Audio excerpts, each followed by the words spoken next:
Capítulo 6. O problema do excesso de garra.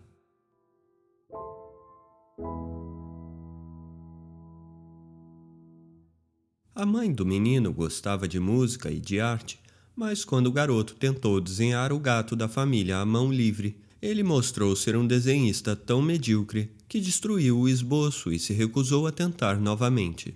Em vez disso, passou sua infância na Holanda jogando bolinha de gude ou andando de trenó com o irmão mais novo, mas na maior parte do tempo apenas observava as coisas à sua volta.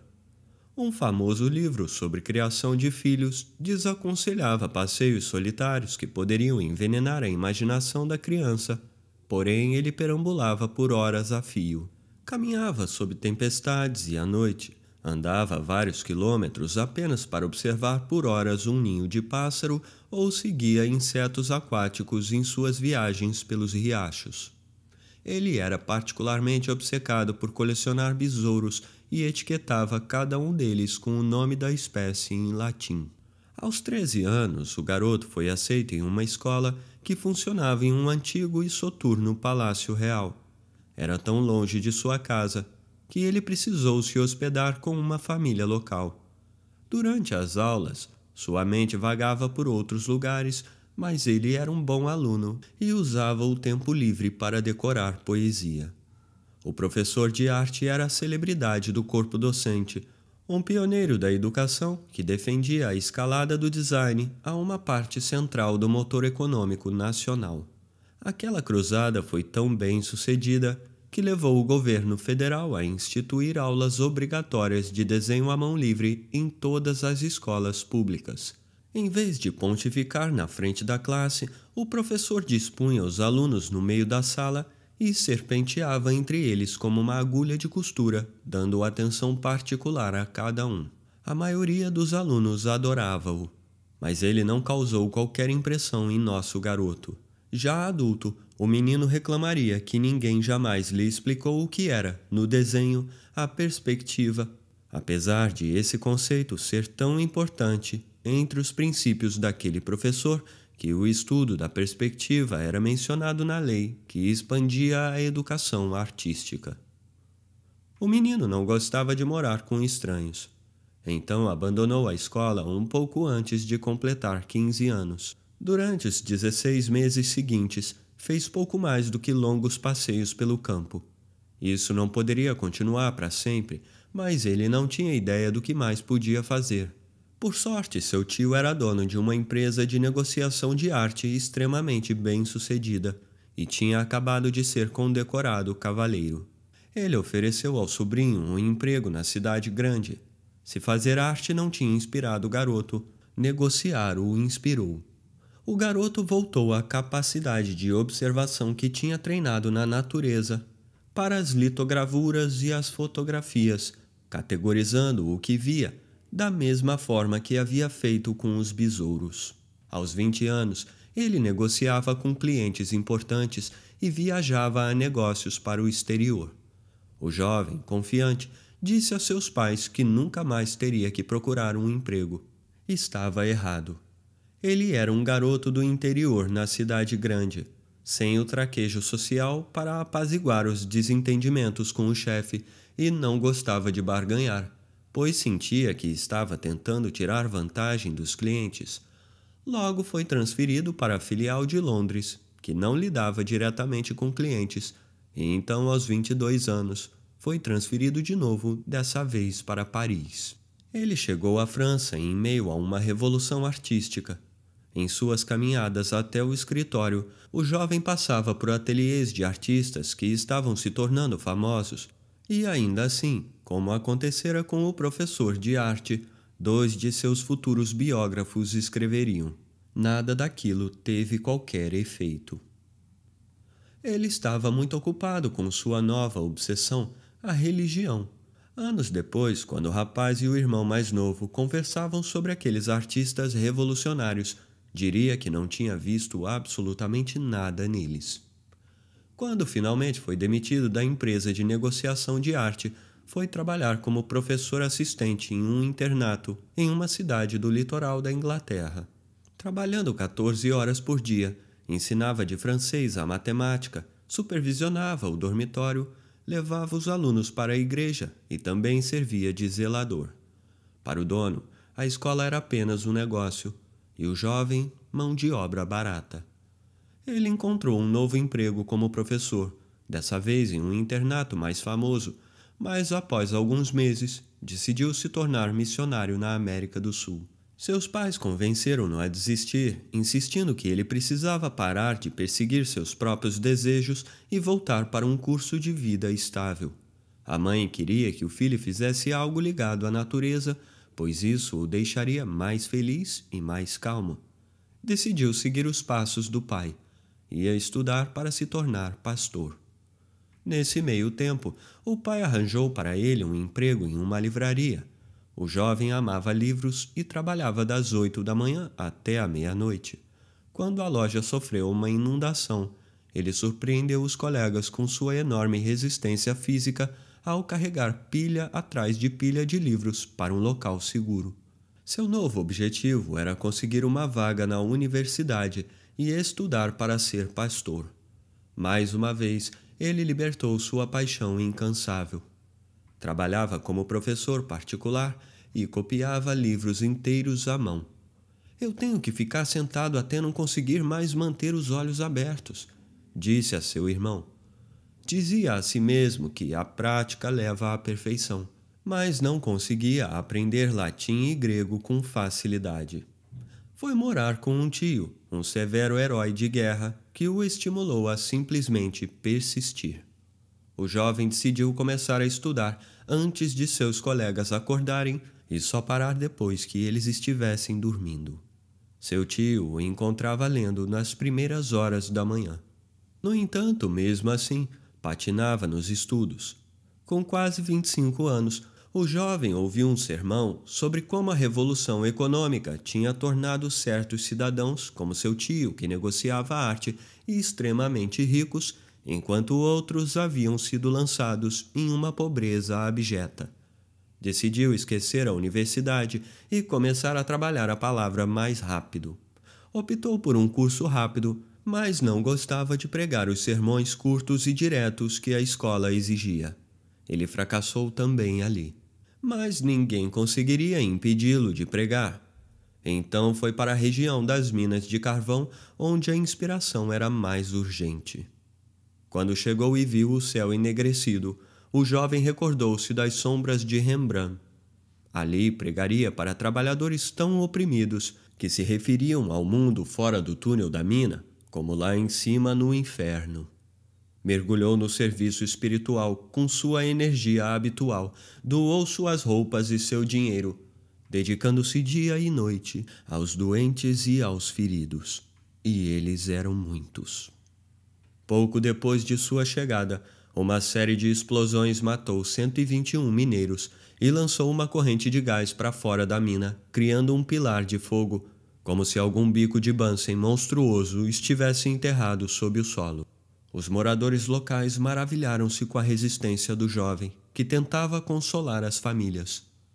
Mas eles também o achavam estranho. As crianças que ele tentava ensinar não o ouviam. Logo, seu ministério improvisado acabou. Ele tinha 27 anos e estava desanimado. Uma década após seu exuberante início como negociante de arte, não tinha posses, realizações ou uma direção na vida. Abriu seu coração em uma carta ao irmão mais novo, então já um respeitado negociante de arte. Comparou-se a um pássaro engaiolado na primavera, o qual sente profundamente que é chegada a hora de fazer algo importante, mas não consegue se lembrar o que é. Então bate a cabeça contra as grades da gaiola, e a gaiola continua no mesmo lugar, e o pássaro enlouquece de dor. Além disso, um homem exortou ele. Nem sempre sabe por si mesmo o que poderia fazer, mas sente por instinto que é bom para alguma coisa ainda assim. Eu sei que poderia ser um homem completamente diferente. Há algo dentro de mim, mas o que é? Ele tinha sido estudante, negociante de arte, professor, vendedor de livros, pastor em formação e missionário. Após inícios promissores, fracassou desastrosamente em todos os caminhos que tentou trilhar. Seus irmãos sugeriram que tentasse a carpintaria ou procurasse emprego como barbeiro. A irmã achava que ele daria um ótimo padeiro. Ele era um leitor insaciável. Então talvez pudesse ser bibliotecário. Mas das profundezas de seu desespero, ele voltou sua feroz energia para a última coisa que imaginava ser capaz de começar imediatamente. Sua carta seguinte ao irmão foi muito curta. Estou escrevendo para você, enquanto desenho, e estou apressado para voltar ao trabalho. Antigamente, aquele homem via o desenho como uma distração de seu objetivo de alcançar as pessoas com a verdade. Naquele momento, começou a buscar a verdade, retratando as vidas à sua volta em desenhos. Ele tinha parado de desenhar à mão livre ainda criança, quando se dera conta de que era um péssimo desenhista. Então começou bem do início, lendo um guia do ABC do desenho. Nos anos seguintes, faria algumas poucas e breves tentativas com cursos formais. O marido de uma prima era pintor e tentou lhe ensinar a técnica da aquarela. Esse homem seria mais tarde o único item na seção Educação da página da Wikipedia sobre o homem. Na verdade, tinha problemas com o toque suave necessário para a aquarela e a relação entre mentor e aluno encerrou-se depois de um mês. Seu antigo patrão, o negociante de arte, então um respeitado crítico e influenciador do gosto no mundo das artes, decretou que seus desenhos não mereciam ser expostos para a venda.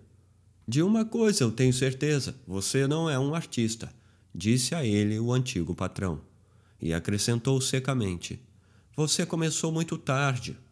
Quando tinha 33 anos, ele se matriculou em uma escola de arte com colegas uma década mais novos, mas só a frequentou por algumas semanas.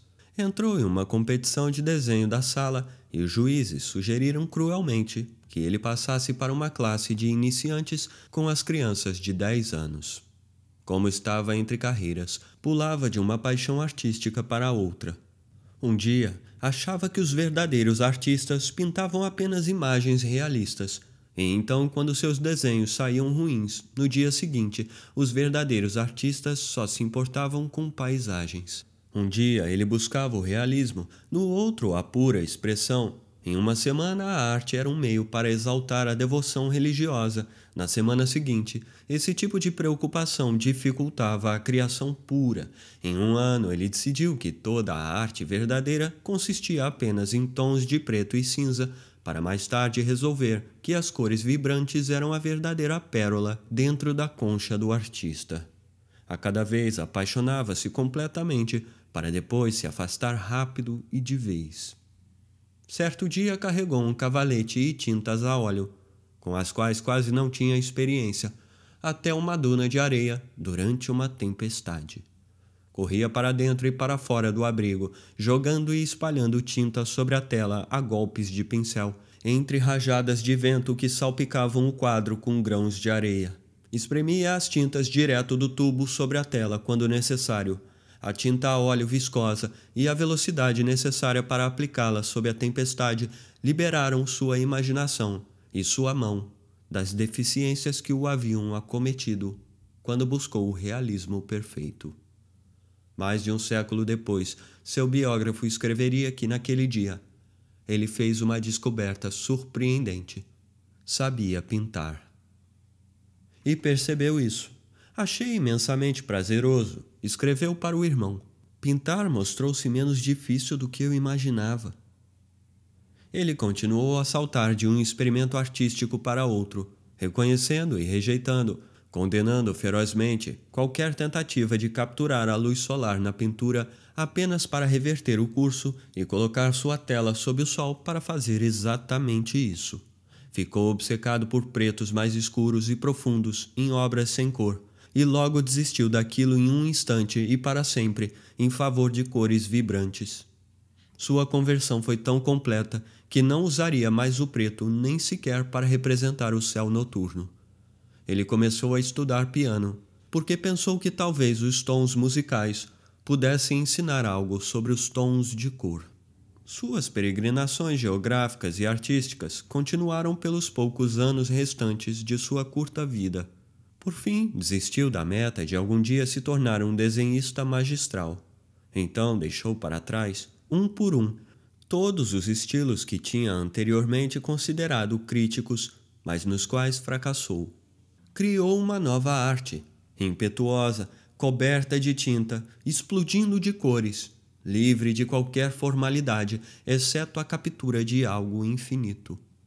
Queria fazer uma arte que qualquer um pudesse entender, não obras pretensiosas voltadas para aqueles treinados a admirá-las. Por anos ele havia tentado e fracassado em capturar todas as proporções de um corpo de forma precisa. Naquele momento, tinha abandonado tão inteiramente aquela necessidade que colocava pessoas caminhando entre árvores, com os rostos borrados e as mãos como luvas sem dedos. Se antes havia exigido modelos vivos para retratar e imagens para copiar, agora via com os olhos dentro de sua mente. Uma noite, observando pela janela de seu quarto as colinas distantes, assistiu ao movimento do céu por horas, como tinha feito quando menino com pássaros e besouros. Quando pegou o pincel, sua imaginação transformou uma cidade próxima em uma pequena vila, sua imensa catedral em uma humilde capela. O cipreste verde escuro no primeiro plano tornou-se expresso subindo pela tela como algas marinhas ao ritmo rodopiante do céu noturno. Apenas alguns anos tinham se passado desde a recomendação de que ele passasse para a classe de desenho para crianças de 10 anos. Mas aquela noite estrelada, junto com inúmeras outras pinturas em seu novo estilo, o que ele desenvolveu através de uma sucessão de fracassos, lançaria a arte em uma nova era e inspiraria novas concepções de beleza e expressão.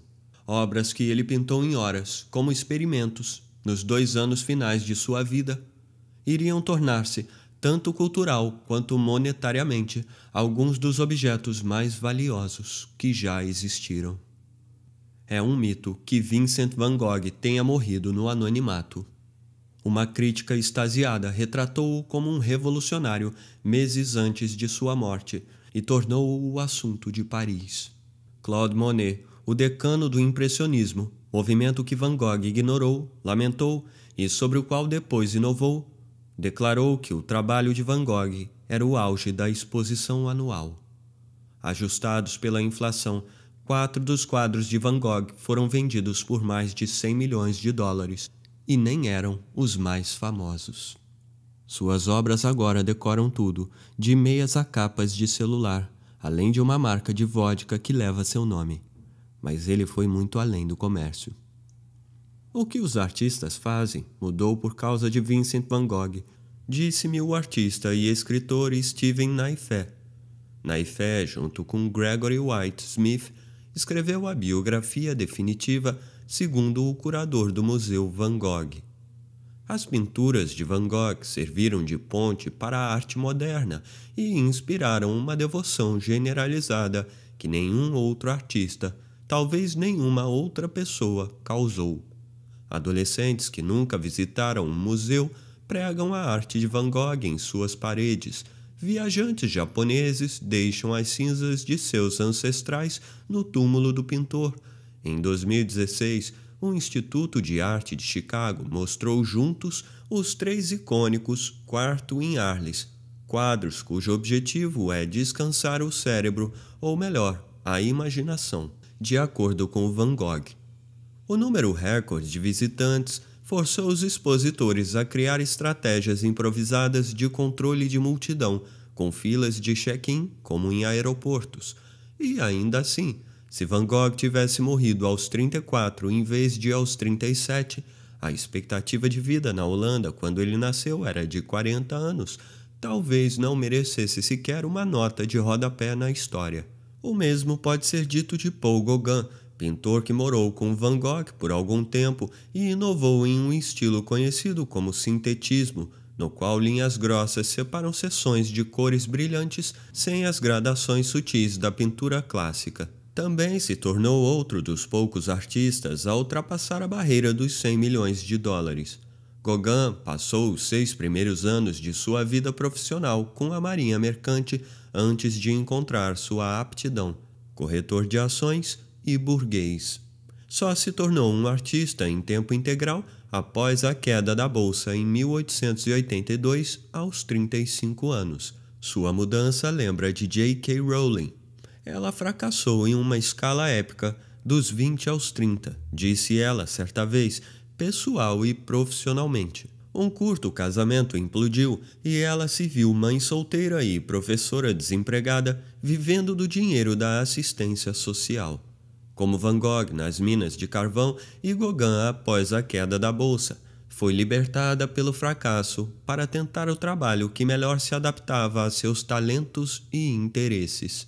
Todos eles parecem ter se sobressaído apesar de seus inícios tardios.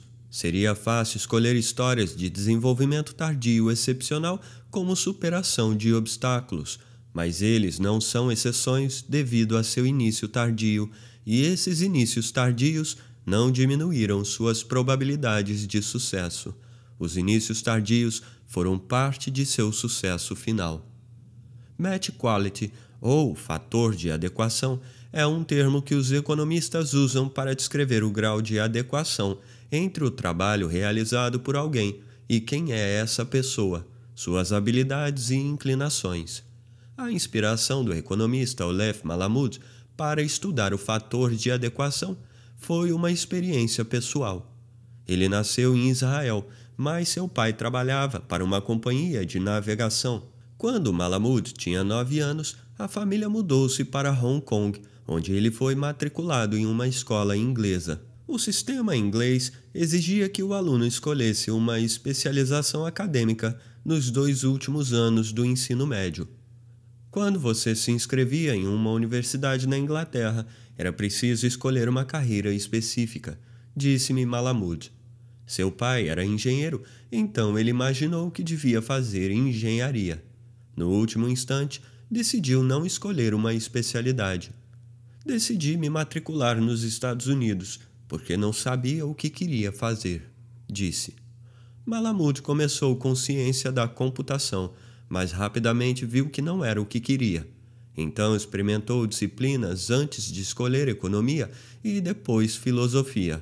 Aquela experiência deixou nele uma curiosidade permanente sobre o impacto do momento de especialização na escolha de carreira. No fim dos anos 1960, o futuro ganhador do Nobel de Economia, Theodore Schultz, argumentou que sua área tinha mostrado bem como uma educação superior aumentava a produtividade do trabalhador, mas que os economistas tinham negligenciado o papel da educação ao permitir que os indivíduos adiassem a especialização, enquanto experimentavam e descobriam quem eram e onde se encaixavam melhor. Ofer Malamud não podia determinar aleatoriamente a vida das pessoas para estudar o momento em que acontecia a especialização, mas encontrou um experimento natural no sistema escolar britânico. Durante o período que analisou, os estudantes da Inglaterra e do país de Gales tinham que se especializar previamente para poderem se candidatar a programas universitários específicos e restritos. Na Escócia, por outro lado, os estudantes, na verdade, eram obrigados a cursar disciplinas de diferentes áreas durante os 2 primeiros anos da universidade e podiam até continuar experimentando além desse período. Em cada um dos países, todos os cursos universitários que um estudante cursava forneciam habilidades que podiam ser aplicadas a uma determinada área, bem como informações sobre a adequação de cada aluno àquela área. Se os alunos se concentravam em uma área precocemente, colecionavam mais habilidades que os preparavam para um bom emprego. Se eles experimentavam mais e se especializavam mais tarde, chegavam ao mercado de trabalho com menos habilidades específicas, porém com um maior conhecimento sobre o tipo de trabalho mais adequado às suas habilidades e inclinações. A pergunta de Malamud era: quem faz a melhor escolha? Os que se especializam mais cedo ou os que se especializam mais tarde? Se o benefício da educação superior fosse simplesmente a aquisição de habilidades para o trabalho, Então, os que se especializavam cedo estariam menos propensos a trocar de carreira após a universidade para áreas não relacionadas com seu campo de estudos. Eles teriam adquirido mais habilidades específicas para aquela carreira. Assim, teriam mais a perder com a troca. Contudo, se o benefício essencial da universidade fosse fornecer informações sobre a adequação de cada um a cada tipo de trabalho, então os que se especializavam cedo deveriam acabar mudando para carreiras não relacionadas com mais frequência, porque não tiveram tempo para experimentar diferentes áreas antes de escolher aquela que mais se adequava às suas habilidades e interesses. Malamud analisou dados de milhares de ex-alunos e descobriu que aqueles formados na Inglaterra e em Gales eram consistentemente mais propensos a mudar para carreiras completamente diferentes que seus equivalentes escoceses, que se especializavam mais tarde. E, apesar de começarem atrás em termos salariais, por terem menos habilidades específicas da carreira, os escoceses rapidamente alcançavam os ingleses e os galeses. Seus colegas na Inglaterra e no país de Gales trocavam de área com mais frequência após terminarem a faculdade e após iniciarem uma carreira, apesar de receberem menos incentivo para mudar, tendo se concentrado naquela área. Com menos oportunidade de experimentar áreas diferentes, mais estudantes estreitavam sua trajetória, antes mesmo de descobrir se era um bom caminho. Os estudantes ingleses e galeses especializavam-se tão cedo que cometiam mais erros. A conclusão de Malamud: os benefícios de uma melhor adequação sobrepujam o atraso na aquisição de habilidades específicas. Aprender alguma coisa era menos importante que aprender sobre si mesmo. A exploração não é apenas um capricho educacional, é um benefício central da educação. Não é surpreendente que mais estudantes na Escócia acabavam por se graduar em disciplinas que não existiam em seus colégios no ensino médio, como engenharia. Na Inglaterra e no país de Gales, os estudantes eram obrigados a escolher um caminho, conhecendo apenas as opções limitadas às quais tinham sido expostos mais cedo no ensino médio. Isso é mais ou menos como ser obrigado a decidir aos 16 anos se você quer se casar com sua namorada atual. Naquele momento, pode até parecer uma ótima ideia, mas quanto mais você experimenta, menos interessante aquela ideia parece em retrospecto. Na Inglaterra e em Gales, os adultos têm maior probabilidade de deixar as carreiras nas quais investiram porque se acomodaram cedo demais. Se as carreiras fossem encaradas mais como encontros românticos, ninguém se acomodaria tão rápido. Para os profissionais que mudaram de carreira, independentemente de terem se especializado cedo ou tarde, a mudança era uma boa ideia. Você descarta uma boa parte de suas habilidades, então há um impacto, disse Malamud, mas seu desenvolvimento se acelera após a mudança. Independentemente de quando sua especialização ocorreu, aqueles que mudam tiram proveito de sua maior experiência em identificar trabalhos mais adequados. Stephen Levitt, o economista coautor de Freakonomics, o lado oculto e inesperado de tudo que nos afeta, valeu-se de seus leitores para um teste sobre mudanças. Na seção do site do livro em inglês chamada Freakonomics Experiments, ele convidou leitores que estivessem considerando alguma mudança em suas vidas a jogar para cima uma moeda digital. Se saísse cara, significava que deveriam ir em frente e fazer a mudança. Coroa, que não deveriam mudar.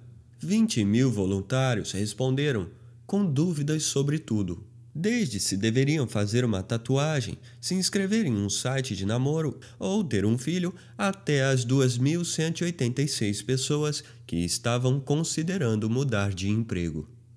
Mas eles poderiam realmente confiar uma decisão tão importante à sorte? A resposta para aqueles que queriam mudar de emprego e lançaram a moeda era: só se quisessem ser mais felizes. 6 meses depois, os que tiraram cara e mudaram de trabalho estavam substancialmente mais felizes que os que ficaram nos antigos empregos. De acordo com Levitt, o estudo sugeriu que advertências como vencedores nunca desistem e quem desiste nunca vence, apesar de bem intencionadas, podem ser conselhos extremamente ruins.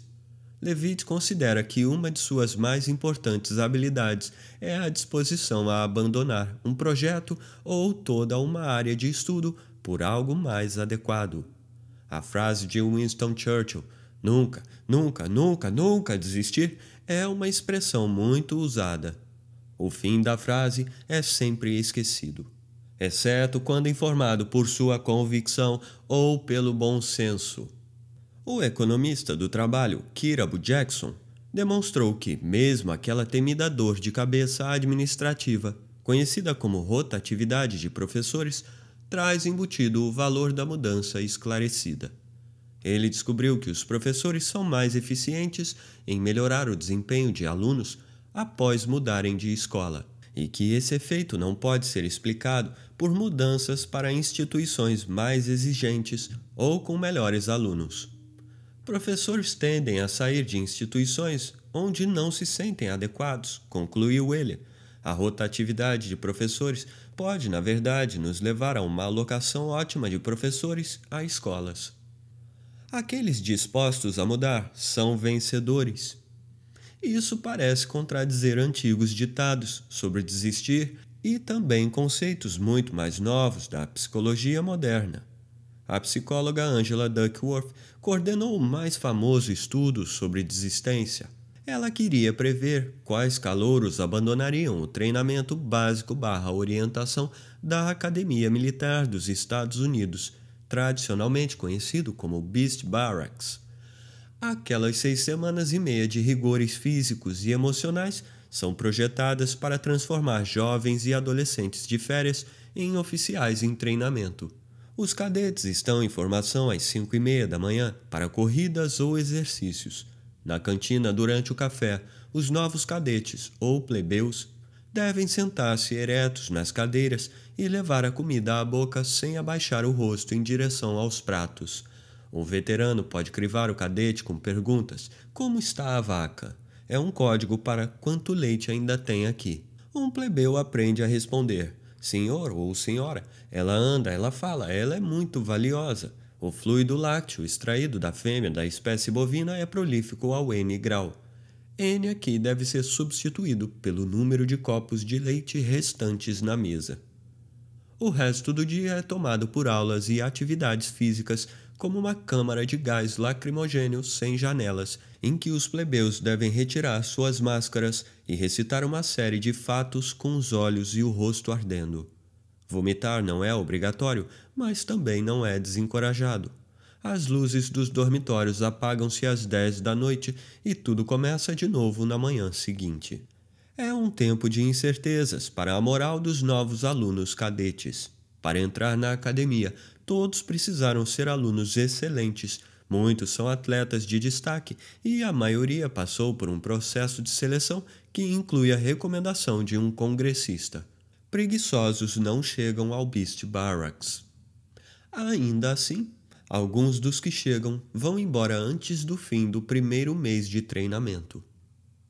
Duckworth descobriu que o índice do candidato completo, uma combinação de resultados de testes padronizados, desempenho no ensino médio, teste de aptidão física e capacidade de liderança, é o fator individual mais importante para a aprovação do candidato, mas que é inútil para prever quem irá desistir antes de terminar o treinamento básico. Ela já estava trabalhando com profissionais de alta performance em várias áreas diferentes e decidiu estudar a paixão e a perseverança, uma combinação que resumiu como garra. Duckworth projetou uma autoavaliação que capturava os dois componentes da garra. Um é essencialmente a ética de trabalho e a resiliência. O outro é a consistência de interesses, direção, saber exatamente o que se quer. Em 2004, no início do Beast Barracks, Duckworth aplicou a avaliação de garra a 1.218 plebeus da classe de calouros. A avaliação pedia que eles atribuíssem um de 5 valores, indicando o quanto cada uma das 12 afirmações do teste se aplicava a eles. Algumas afirmações eram diretamente ligadas à ética de trabalho. Eu trabalho duro, eu sou aplicado ao que faço. Outras sondavam a persistência ou a capacidade de concentração pontual. Muitas vezes eu me atribuo um objetivo, mas depois decido perseguir um objetivo diferente. Meus interesses mudam de um ano para o outro. Onde o índice do candidato completo falhou ao prever desistências, o teste de garra saiu-se melhor. Duckworth estendeu a pesquisa a outras áreas, como as finais do Torneio Nacional de Soletração. Ela descobriu que tanto os testes de QI verbal como o teste de garra previam a trajetória de um competidor, mas o faziam por vias diferentes. O melhor era ter muito de ambos. Porém, competidores com pouca garra podiam compensar com um alto QI verbal e competidores com performance pior nos testes de QI verbal podiam compensar com garra. O intrigante trabalho de Duckworth fez nascer uma indústria caseira, mas para uma casa muito grande. Times esportivos, grandes empresas, redes de ensino e o Departamento de Educação dos Estados Unidos começaram a procurar a garra, desenvolver a garra e até testar a garra. Duckworth ganhou uma bolsa MacArthur de gênio por seu trabalho, mas respondeu de forma ponderada a todo aquele carnaval em um artigo no New York Times. Me preocupa que eu possa ter contribuído inadvertidamente com uma ideia à qual me oponho vigorosamente. Avaliações de personalidade para alta performance, escreveu ela. E essa não foi a única forma pela qual a pesquisa sobre determinação foi expandida ou exagerada para além das evidências. O fato de os cadetes serem selecionados com base em seu índice do candidato completo leva ao que estatísticos chamam de uma restrição de amostra, ou seja, como os cadetes são selecionados exatamente por sua performance nesse índice, um grupo de pessoas muito parecidas, segundo o mesmo parâmetro, é separado do resto da humanidade. Quando isso acontece, outras variáveis que não eram parte do processo seletivo podem subitamente, em comparação, parecer muito mais importantes. Para usar uma analogia com esportes, seria como conduzir um estudo sobre o sucesso no basquete, incluindo apenas jogadores profissionais da NBA como sujeitos. Tal estudo poderia mostrar que a altura não é um fator importante na previsão do sucesso do jogador, mas que a determinação é. Claro, a NBA já selecionou homens altos no resto da população. Então a amplitude de alturas no estudo seria restrita. Da mesma forma, a relativa previsibilidade da garra e de outras características em cadetes de West Point e competidores do torneio de soletração pode não funcionar exatamente da mesma maneira em uma população menos restrita. Se uma amostra realmente aleatória de formandos do ensino médio e não apenas aqueles aceitos em West Point fosse testada com o índice do candidato completo, a capacidade física, as notas e a capacidade de liderança poderiam talvez prever sua persistência no Beast Barracks, talvez mais até que a garra. Para fazer justiça a Duckworth e seus coautores, eles escreveram que, ao estudarmos grupos extremamente pré-selecionados, nós necessariamente limitamos a validade externa de nossa investigação. A maioria dos plebeus chega ao final do Beast Barracks, independentemente de seus índices de determinação. No primeiro ano em que Duckworth os testou, 71 cadetes de 1.218 desistiram. Em 2016, 32 plebeus de 1.308 desistiram. A questão mais profunda é se desistir pode ser, na verdade, uma boa decisão. Oficiais formados em West Point disseram-me que os cadetes desistem por diversos motivos, tanto no treinamento básico como depois disso. Acho que para os garotos mais racionais e menos atléticos, a curta duração ajuda a aguentar o tranco para chegar ao semestre letivo propriamente dito. Para os mais atléticos, o Beast Barracks é uma das melhores experiências que eles têm na academia, disse-me Ashley Nicholas, uma formanda de 2009 que trabalhou como oficial de inteligência no Afeganistão. Alguns dos cadetes passam pelo treinamento básico apenas para descobrir que West Point não é o lugar certo para suas habilidades ou seus interesses. Ashley me disse: "Eu me lembro de muitos outros indo embora durante o primeiro semestre quando percebiam que não conseguiam acompanhar os cursos. Aqueles que saíam mais cedo eram os que sentiam muita saudade de casa ou apenas descobriram que não se encaixavam ali. A maioria parecia ser de garotos que tinham sido pressionados a ir para West Point, mesmo sem desejar isso.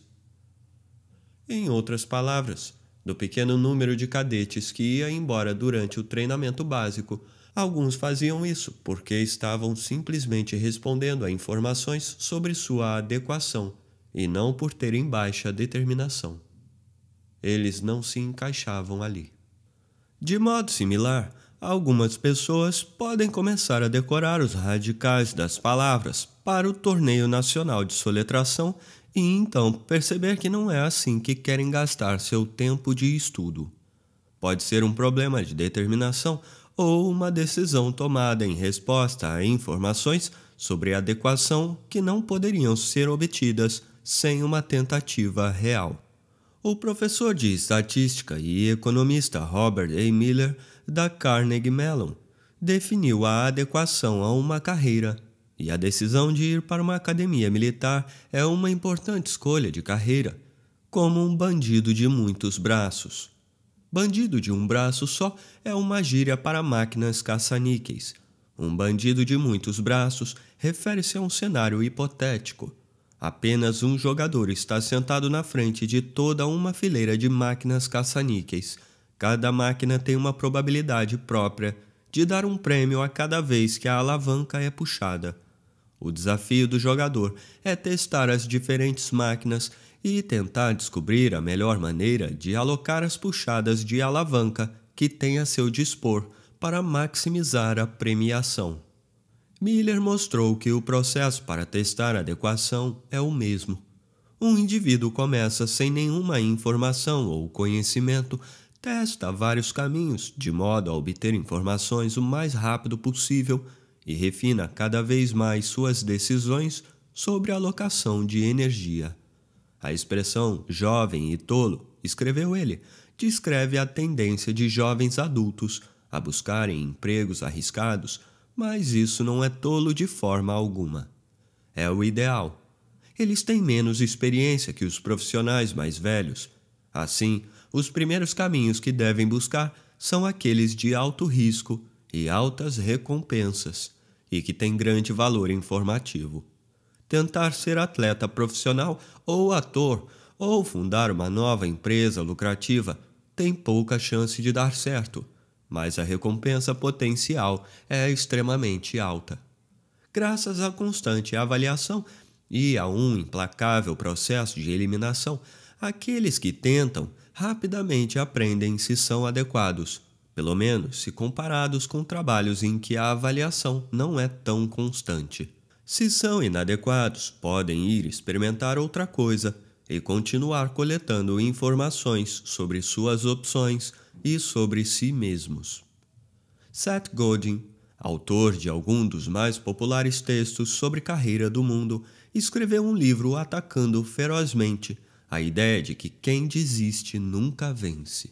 Godin argumentou que os vencedores, e ele se refere em geral a indivíduos que alcançam o ápice de suas áreas, desistem rápido e com frequência quando percebem que um plano não é adequado e não se sentem mal com isso.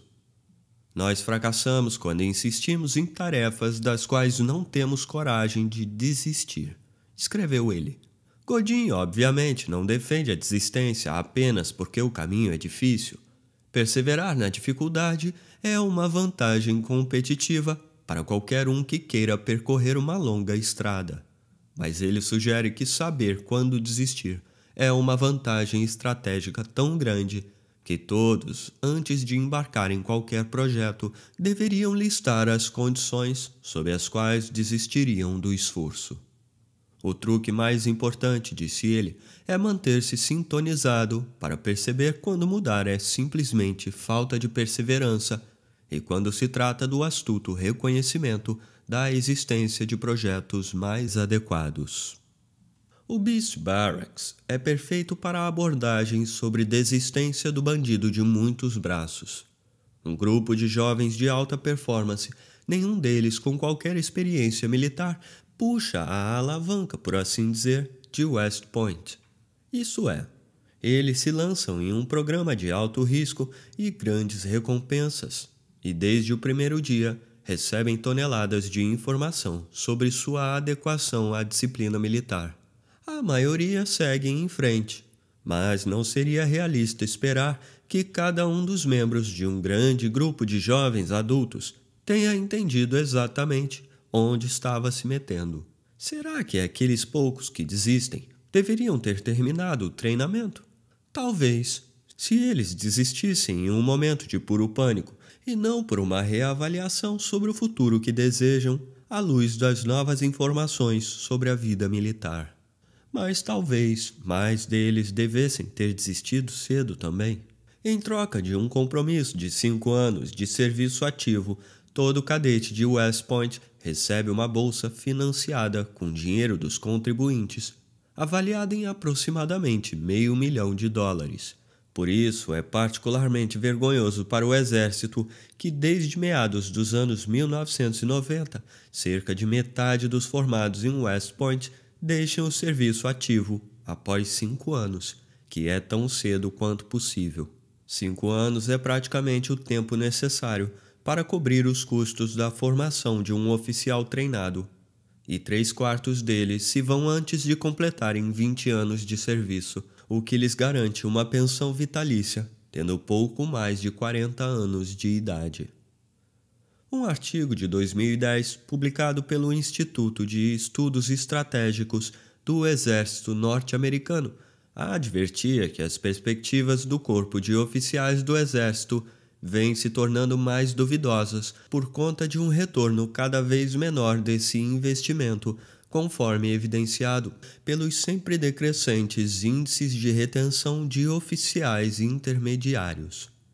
Os cadetes de West Point têm encarado Beast Barracks, depois um curso desafiador e então ido embora, apresentando as maiores taxas de abandono entre todos os programas de formação de oficiais. Mais que os oficiais que passaram pelo ROTC, Programa de Formação de Oficiais Matriculados em Universidades Não Militares, ou a Escola de Candidatos a Oficial, OCS em inglês, que treina civis com um diploma universitário ou soldados alistados para se tornarem oficiais.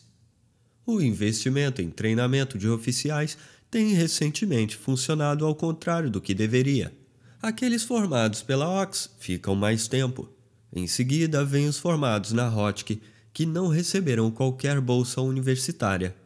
Depois, os formados no ROTC, que receberam bolsas de 2 anos, seguidos pelos formados no ROTC com bolsas de 3 anos, pelos formados em West Point e pelos formados no ROTC com bolsa universitária integral. Quanto maior a probabilidade de o Exército identificar alguém como um futuro oficial bem-sucedido e investir dinheiro nessa pessoa, maior a probabilidade de ela sair do serviço ativo o mais rápido possível. O objetivo do Exército é formar oficiais de carreira experientes, não meros sobreviventes do Beast Barracks. De uma perspectiva militar, isso é um enorme tiro pela culatra. Esse padrão atingiu tais proporções que um alto oficial decidiu que o West Point estava, na verdade, formando desistentes e declarou que os militares deveriam reduzir o investimento em uma instituição que ensinava seus cadetes a saírem do exército. Claro, nem a academia nem o ROTC estão ensinando os cadetes a irem embora. Será que os cadetes de repente perdem a garra que demonstraram e desenvolveram no Beast Barracks? Também não é essa a resposta. Os autores do artigo, um major, um tenente-coronel aposentado e um coronel, todos professores ou ex-professores de West Point, identificaram o problema como um caso de adequação.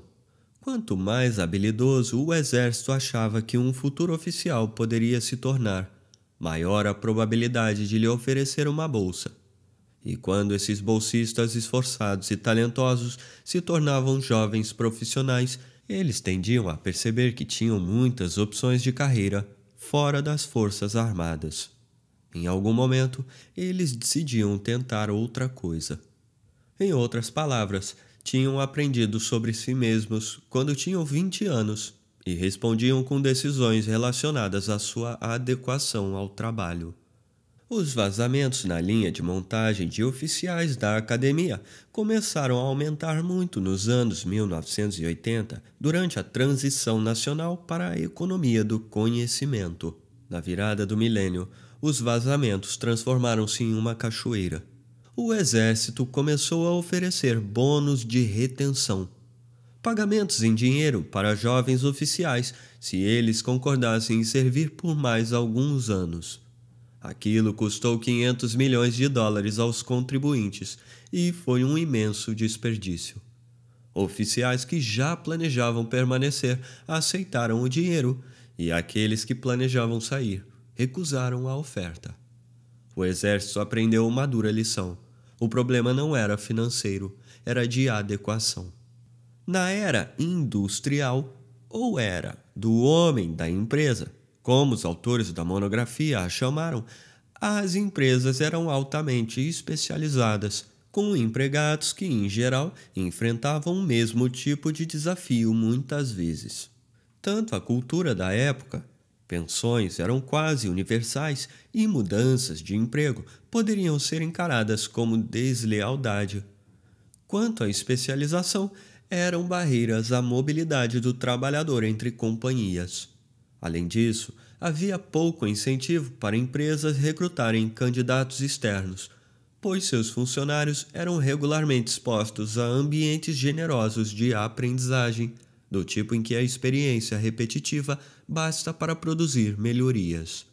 Já nos anos 1980, a cultura corporativa estava mudando. A economia do conhecimento criou uma enorme demanda por empregados com talento para criar conceitos e gerar conhecimento.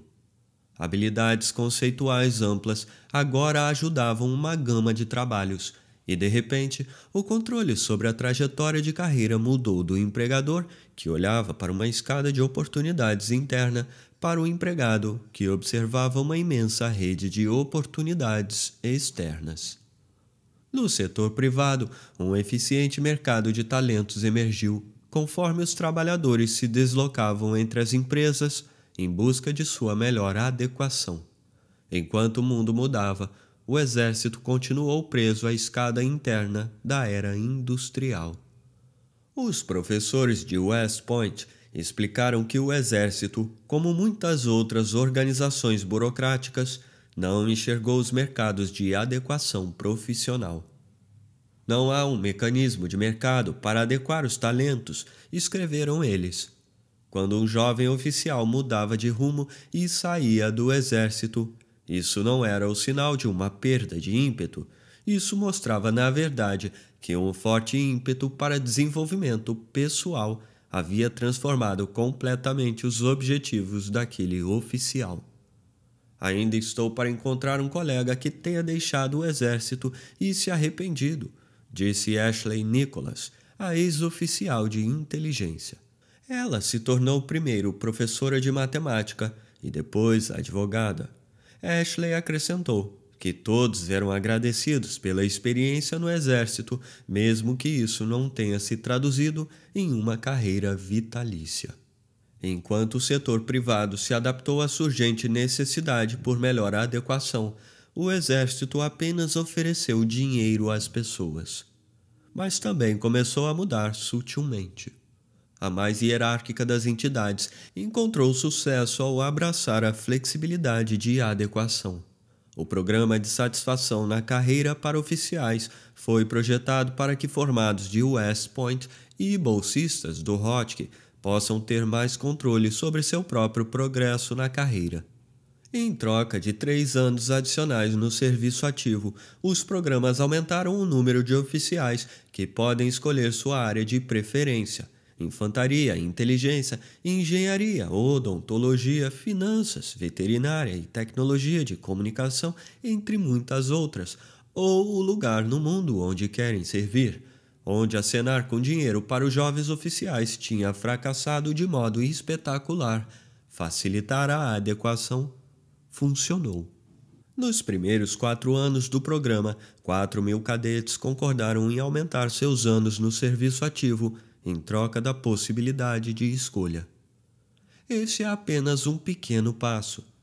Quando o secretário de Defesa Ash Carter visitou West Point em 2016 para um encontro com os estudantes, foi bombardeado com preocupações de cadetes muito determinados sobre os planos de carreira rígidos que não lhes permitiam se ajustar a seu próprio desenvolvimento.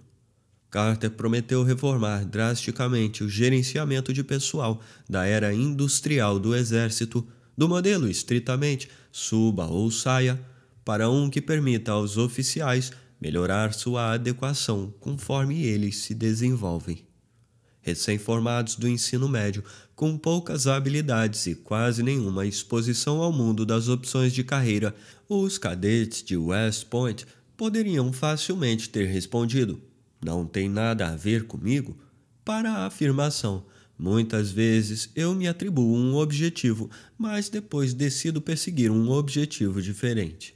Alguns anos depois, com mais conhecimento de suas habilidades e preferências, escolher mudar de objetivo não era mais o caminho de quem não tem garra, era o caminho inteligente.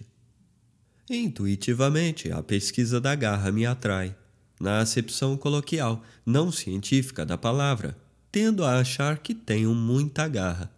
Depois de ter praticado atletismo, futebol americano, basquete e beisebol em uma grande escola pública no ensino médio, e eu não tinha nem 1,70 m de altura, entrei para a equipe de corrida da primeira divisão na universidade, como corredor dos 800 metros. Eu não estava perto de ser o pior corredor na equipe dos alunos do primeiro ano. Eu era o pior de longe. Permitiram que eu continuasse treinando com a equipe porque desde que você não fosse escolhido para as viagens, não custava nada para ninguém, sequer o par de tênis que os iniciantes recebiam. Quando a equipe principal viajava para a Carolina do Sul para treinar durante as férias de primavera, eu ficava naquele campus estranhamente silencioso, em vez de ir para casa, para treinar sem distrações. Insisti naquilo por 2 miseráveis anos de exercícios, até ficar à beira do vômito e de corridas que acabavam com o ego, enquanto os novatos mais valorizados desistiam e eram substituídos por outros corredores. Houve muitos dias e semanas e 1 ou 3 meses inteiros em que senti que deveria desistir. Mas eu estava aprendendo sobre o tipo de treinamento que funcionava para mim e estava melhorando. Na temporada do meu último ano, entrei para a lista dos 10 melhores corredores em pista coberta da história da universidade. Fui 2 vezes campeão All East e parte da equipe de revezamento que bateu o recorde da universidade. O único outro aluno do meu ano que obteve um recorde universitário foi o meu determinado colega de quarto, outro persistente. Quase todos os selecionados para a equipe do nosso ano tinham desistido.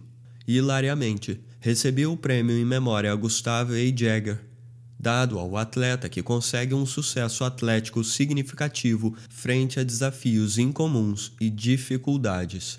Meus desafios incomuns e dificuldades, resumindo-se a eu ser, no início, extremamente ruim.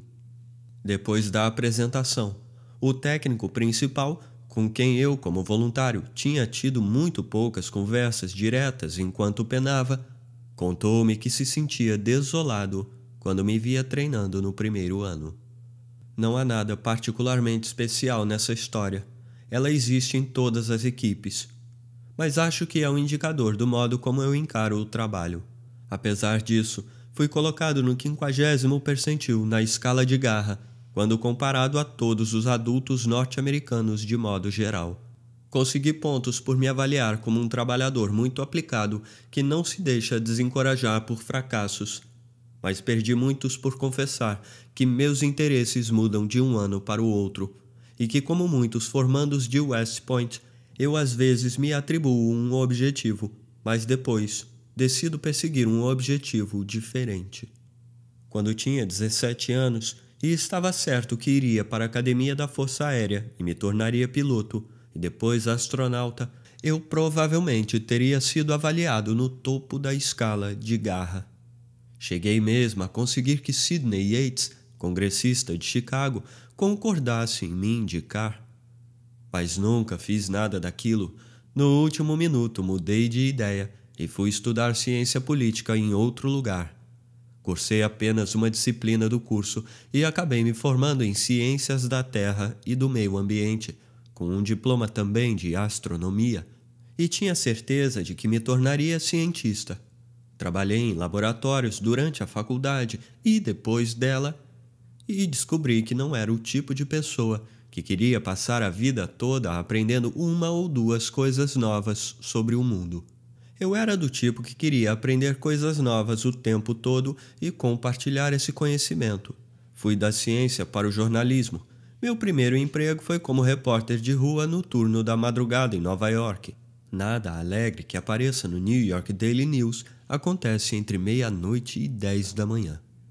Meu crescente autoconhecimento fez com que meus objetivos e interesses mudassem, até que cheguei a uma carreira cujo principal traço é investigar os interesses mais amplos.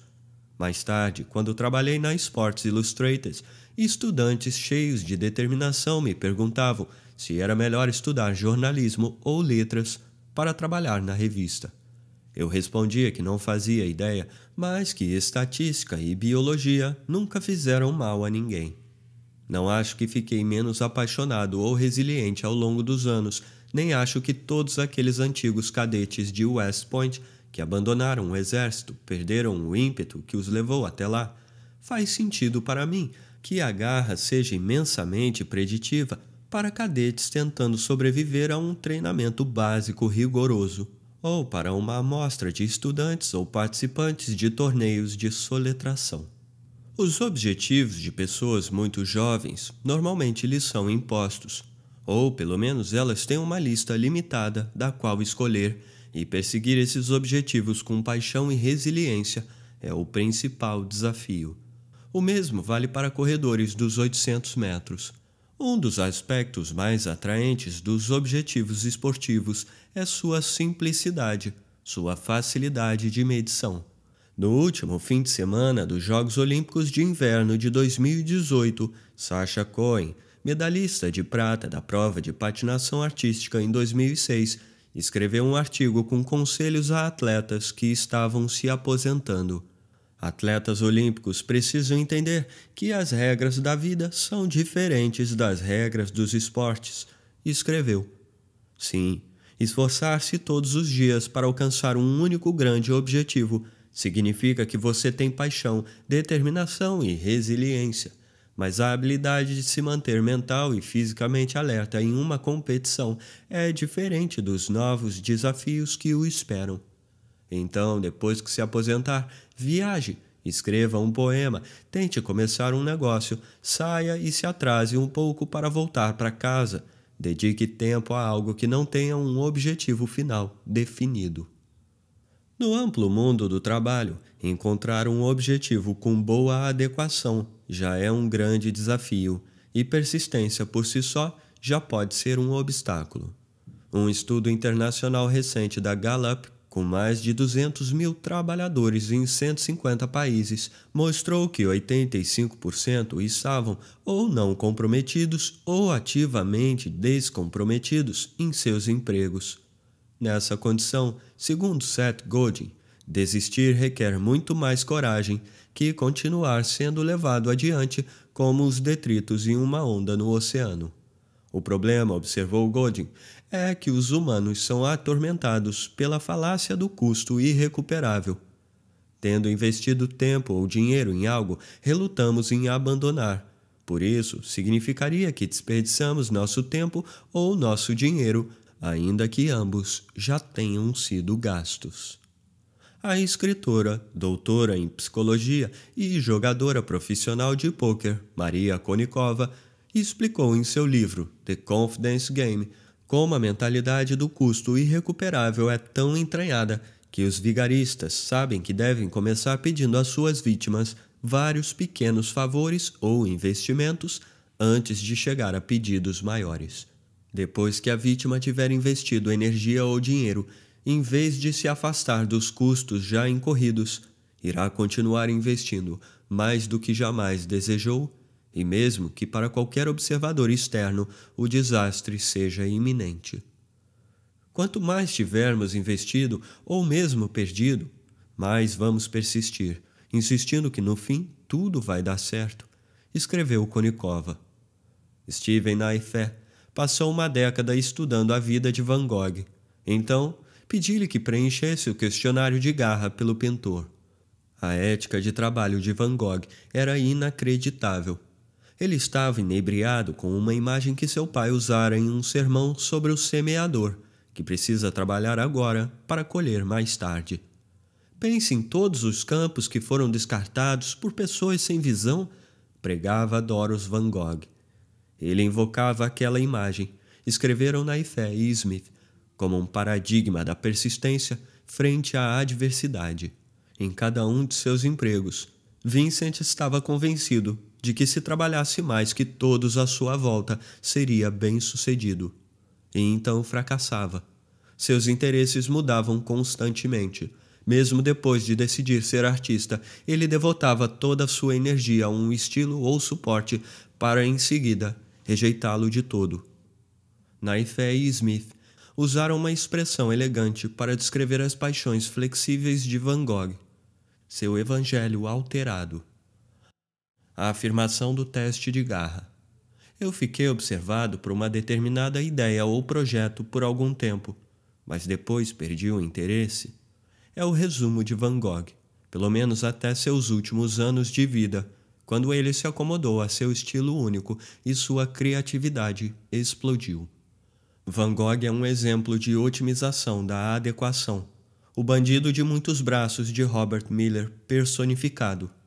Testava opções com uma intensidade maníaca, obtinha o máximo de informação sobre sua adequação o mais rápido possível, e então mudava para outra coisa, e repetia o processo até ter percorrido todo o caminho tortuoso até um lugar onde ninguém jamais estivera e onde ele sozinho se distinguiu.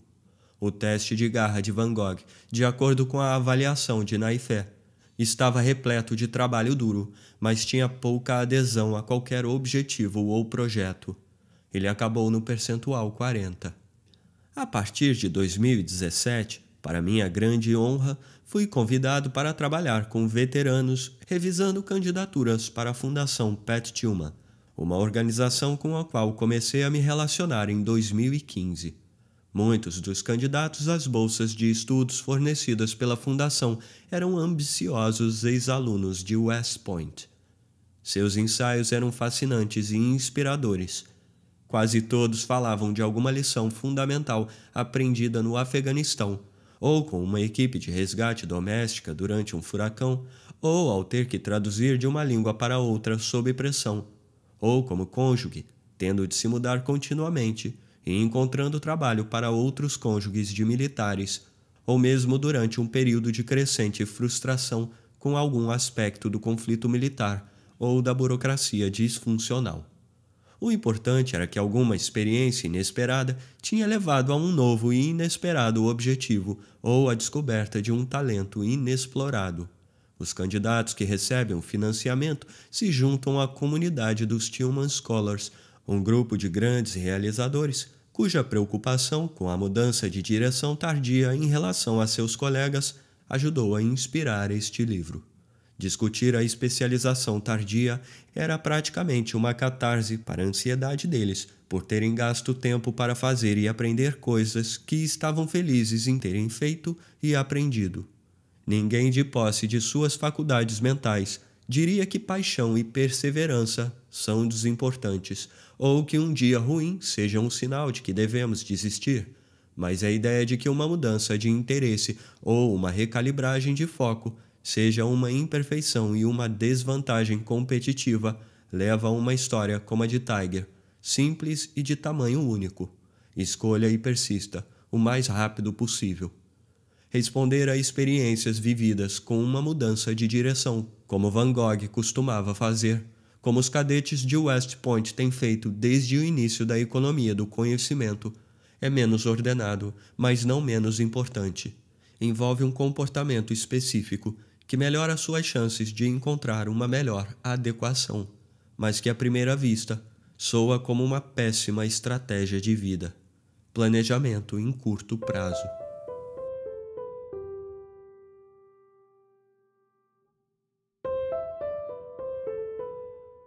Você está ouvindo Por que os generalistas vencem em um mundo de especialistas? Autor David Epstein. Compre o livro físico e estimule assim a produção de mais obras como esta.